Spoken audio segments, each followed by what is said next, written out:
All right, folks, welcome back. My name is Rudy. You're watching Alpha Investments. We are at the end of the first month of 2024. Time has flown, and so far, this is looking like just so much better of a year for the card world. I mean, what a difference from today, from 6 months ago to a year ago, from the last 2 years of just the end is near. And I want to wrap up. First video today is going into the murders of Karlov Manor, the first Magic Standard set of 2024, and of course, it wouldn't be 2024 if the internet didn't lead the way with the giant pitchfork of Rudy. There's no demand, no pre-orders, murders of Karlov Manor. The house is in foreclosure. There's not even bids. The Karlov Manor is literally being short sold by the bank right now. Literally, Washington Mutual and Lehman Brothers are inside Karlov Manor right now. And I was like, all right, here we are. Here we go. Buckle up, Buttercup. We're at the same thing. Debbie Downers making her Taco Tuesday. It's the same bullshit as always. You know, we went through this with Ravnica. There's no pre-orders. It's going to tank. It's going to collapse. You know, Hasbro and Dr. Cox going to raise the print run. All this market chatter and noise, which most likely is going to end up being Fugazi, fairy dust, and it doesn't mean anything. I'm going to tell you what I see right now. First of all, based on patron messages and comments and a bunch of smart people like you all out there watching, people are genuinely surprised for this, or not surprised, genuinely excited for these new play boxes. People seem to be genuinely more impressed with those than they are with my hair. So that's a positive thing. Now, I was very skeptical. I did order some pallets of Washington Mutual, Bear Stearns, Karlov Manor Real Estate, and I do have a couple pallets of those play boxes. Yes, going into the next week here, going into the first week of February, really? Jeez, time flies. Yes, I mean, I will be selling play boxes by the case, and I'm going to see what happens. I don't know if I'm going to get stuck with them heavy bags, you know, or they're going to sell out. I will report back to let you all know. That's probably going to be like next Sunday or something. First week into February. I don't know when you watch this. But more importantly, I'm not as concerned about the play box thing because I still think the pushback on play boxes was just overblown. Mostly people were just pissed because of the price. Because everybody knows Wizards use the excuse to get rid of too many product lines, drafting and set. And they say, oh, let's just merge them, and then we can put a nice little icing on top layer with a candle of a price increase. So everybody felt like, you know, hey, let's purposely make a bunch of problems that we self-create. And then as we fix the problems, we will act like the good guy coming in to save the day, and then we'll raise the price. And, you know, it's kind of, look, that's what happened, okay? I mean, that's what happened. People don't seem upset with play boxes. They just seem upset about everything in life gets more and more expensive. And that's what we've been talking about with the inflation and everything on this channel. But I really wanted to focus on collector boxes. Because you know that's my playground. That's my favorite thing. That's the thing that's guaranteed to drop. That's the thing that Rudy has to pump and chill. I love the collector boxes. They're small. They're compact. A lot of financial value in a small package. Big things can come in small packages. Why do you think Rudy has 3 legs in the... fuck it, I got nothing. And I think this is interesting. First, let's look at the facts, okay? So these collector boxes, we have serialized cards. Not out of 500. It was reduced out of 250. So just stop right there. I'm going to give you my opinion. After what happened with Ravnica, and that was a specialty thing, all 10 Shocklands, all this stuff, and the market just gave the middle finger to Hasbro. And I've already given you all my opinion with no evidence. I made up my own opinion. I believe Ravnica cut the print run substantially because it had all-time low pre-order and demand, and Wizards made a promise to not dump the shit on Amazon, and of course, to not restock distribution. They promised this is it. What you take is what you... That's it. No restocking for the next 10 years. That's it. I think they took the serialized cards and they dumped them all in a smaller print run, which is why everybody seems to be pulling them easier. Now, I think because of that, now it comes to murders of Karlov Manor with Washington Mutual, Bear Stearns, Lehman Brothers all at the drive-thru, and they're at the Manor, and I think they cut the print run in half, and I think they cut the serialization from out of 500 to out of 250 to realign the proper pull rates. That's what I believe is going on. And again, you guys know Rudy's full of shit all the time. That is what I think. So now, let's talk about it, shall we? There's going to be a tighter print run. of Karlov Manor. I think the print run will be very similar, if not possibly a little smaller, than Exelon. And Exelon's a fucking home run. I don't give a shit what anyone says. You can put a Hasbro name tag. Oh my god, can we get a Hasbro name tag? Oh my god. If any of you all out there, holy shit, this is the best idea I've ever had since I went to the bathroom this morning. If somebody out there can get an employee name tag of Wizards of the Coast or Hasbro preferably, I will wear it on this channel. No joke. I can't promise forever, but if someone out there can get me a Hasbro or Wizards name tag, I don't think they probably have name tag, but if someone can, even if it says Rudy or Dr. Cox, I will wear it. I will keep it on the background here, and I will wear it as frequently as possible. And I will even wear the name tag high up so you all can see it on the camera. I won't leave it downstairs. I'll leave it where you guys can see it. Dude, that'd be amazing. Somebody please make that happen. Serialized cards out of $250. And personally, the framework of the serialized cards in the set, I kind of like it better than some of the previous ones because it has like the city with the buildings and stuff around it. I think it looks cool as shit. I like that there's less of the serialized cards. I like that the collector boxes have serialized cards. I like that this particular set has the, what do we call them now? Special guests, inserts, variants, enchanted tales. I don't know what we call this. So it does feel like Wizards has realized serialized cards really add a layer of safety to their collector boxes from collapsing. But what's interesting about that is Exelon didn't have collectors, or didn't have serialized cards. And Exelon boxes are pushing all-time highs on TCG Player. They are sitting at like 240 plus tax. And they're selling every day. And yikes, yeah, it's doing really, really well. Even the draft and set, which I don't even have for sale, and I know you guys keep asking me, and the patrons are like, Rudy, you're gonna fucking sell draft boxes of Exelon for your 89? I can't even order it by the pallets and get the price. I can't even, like, it's doing really well. And I gotta give credit. I am known as now as Dr. Cox left-hand shill man, and let me tell you all something, it's doing good. So I like the fact that we have these, we call them anime inserts, special guest cards, and I like that we have serialized cards at a lower rate. And yes, the third thing we need to talk about is apparently there is this invisible ink variant card where you have the cards and there's certain lighting, there is hidden ink and hidden words on some of the Karlov Manor foreclosed house cards. I don't know if that's going to mean anything long term. I don't know if that's going to hold any special value, but it is a thing right now, and it is another hidden layer of value inside of the collector boxes. Based on that alone, let me give you all the negative side of what I'm hearing on the chatter. A lot of people are not as excited to have like these portfolios or the framework with the files and the papers, kind of that Clue, kind of the office look with like the paper clips and papers and folders.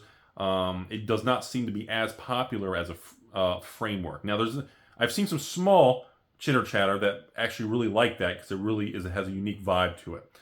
Other people have told me on a negative side that they feel like Karlov Manor that's in foreclosure, or at least a couple months behind their payments, they feel this feels like a Streets of Barry Manilow. I'm not fully convinced this is a Streets of Capenna 2.0. Streets did not have special links. They did not have serialized cards out of 250 versus 500. It did not really have this special guest slot. Today's day and age versus a few years ago with Streets is I don't think that's a fair assessment to give. In addition to that, I can guarantee you all with a G word, which is a legal word to use in finance, I guarantee you all the print run of Streets of Barry Manilow was higher, or is higher, than the new Karlov Manor, even if it gets short sold by the courthouse. Man, that's a tongue. I'm a word salad today. And I think the tighter print runs in this era versus the loosey-goosey, helicoptering money, everybody got free stimmy checks, everybody was to the moon. I don't think you can compare that type of dynamic. Those markets, those are two different worlds. Like, that's literally Rudy living on Pluto, and I have my own little picket fence and my own little protest saying Pluto's still a planet. Like, versus today, where it's like hard mode. High inflation, no free tendies. I mean, we are back in hard mode, trying to make a living, make money, run stores, LGSs, YouTube. Everything's in hard mode. You can't get a lot of views on YouTube. Rudy, something, I don't think it's something bad. And, it's just, the stores trying to make a living and profit on product. YouTubers trying to get growth or patrons or views or thumbs up, and don't forget to subscribe on your way out. Who the fuck cares? You know, all these things, you know. We are in a very challenging environment compared to the 2021. Everybody just sat home, you know, played with their left hand, at least that's what I did, and then literally just swiped over and over on your phone, and you ate cheese puffs 3 hours. I mean, I had a hat that dispensed cheese puffs directly into my nose. I mean, it's a different world, folks. That's just how it is, you know? So, conclusion, I expect, once again, low pre-orders for stores across the United States as people remain negative and pessimistic because all these products are going to tank, Wizards will overprint them, and they're going to fuck everything up. Number two, the public remains very skeptical because, again, I still think we need multiple releases, and I told you I think we need another 6 months of positive trajectory and positive things happening to start really cracking the negative bears online to make them realize that real change is here. We're not there, but we're on a positive path. And again, more news that I'm making up because I emailed myself. The word on the street, because I emailed myself in the bathroom last night, and that email reinforced to me that most likely, you know, some of these higher ups at Hasbro, maybe Mrs. Cox and Doctor of the Third, but you know, these people, if they don't turn things around, they're going to lose their job anyways.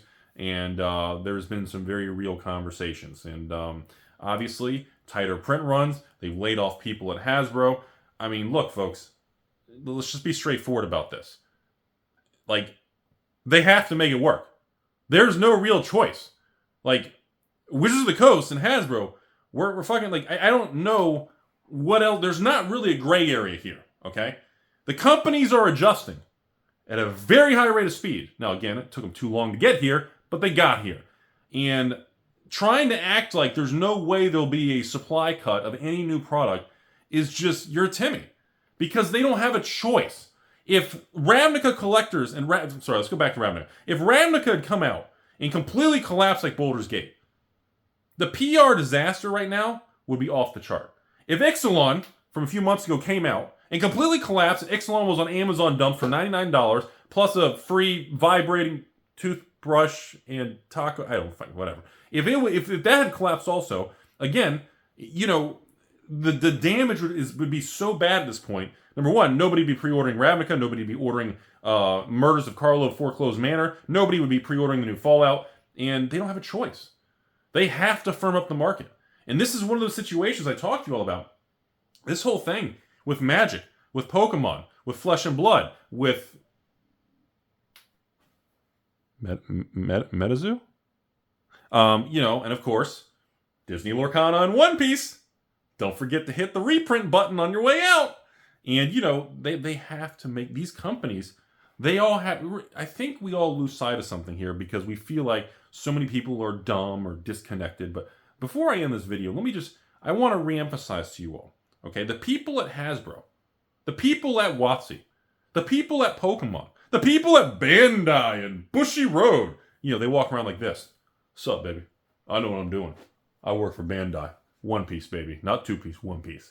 Yeah, I mean, like, I want to remind you all these people who run these companies, their goal is to make it successful.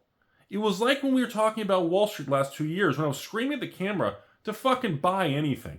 Throw your money in the S&P and close your eyes, hit the button, punch yourself in the left nut, and go have dinner with Chuck Norris. You got to do something. Because I'm telling you, again, just like Wall Street, just like these CCGs, the entire objective of these entire corporate entities is to make things successful and go up and go tickety-tick up, okay? And they can pull many different levers, okay? They can pull all these different kind of levers and buttons they can push to kind of move things in certain ways. You know, on Wall Street, you can buy stock back. On Wall Street, they can lay off employees. On Wall Street, they can reduce the dividend. They can increase it. There's all these things that they can do to move earnings and reduce expenses, increase revenue, price increases, cut off the... There's all these things that can be moved, okay? And it's the same thing in the card world, okay? In the card world, these companies, the Magic, the Pokemons, the Flesh and Blood, the Yu-Gi-Ohs, the MetaZoos, the One Pieces, the Sorceries, the Fabs, I mean, all these companies are... I assure you all, every single company making CCGs is fully 100% aware of what the prices are of the cards and the sealed product they sell. I guarantee you, more than the amount of hair that's falling off my head right now, that these companies know what the market's valuing their products for, boxes for. Every single one knows. I don't give a shit if you're Papa Hasbro, all the way down to the new guy of Lorcanas and One Pieces. These people know, okay? And they're aware of it. And not only that, they probably check it daily, okay? The things we look at, these companies do. And Chris Cox may not, because again, he's so powerful, you have to know his name. But I assure you all, just like this YouTube channel, there are people that report to Cynthia and Dr. Cox about YouTubers like me. And they report about box prices and what we are valuing their product. There are people reporting to those individuals of what is happening.